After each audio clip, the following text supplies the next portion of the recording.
বিড়ালটিতে দেখি মানুষের মতো খাচ্ছে। এটি অনেক আশ্চর্যকর একটি বিষয়, তাই না? বন্ধুরা, এই বিড়ালটির মালিকটি বিড়ালটিকে কাঁচা মাংস খেতে দিয়েছে, একটি ডিমের কুসুম। তাই বিড়ালটি কত সুন্দর অনায়াসে তা নিজে নিজেই খেয়ে নিচ্ছে। মনে হচ্ছে ও খুব মজা করে মাংসটিকে খাচ্ছে।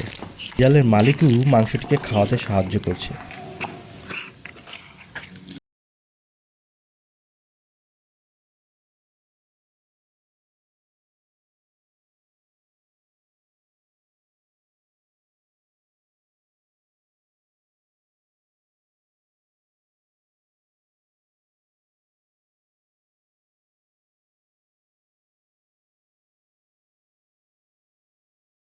আপনাদের বাসায়ও কি অনেক আপনাদের বাসায় কি এরকম বিড়াল রয়েছে যে যারা বিড়াল প্রেমিক আছেন তারা কি বিড়ালদেরকে এভাবে করেই খাওয়ান?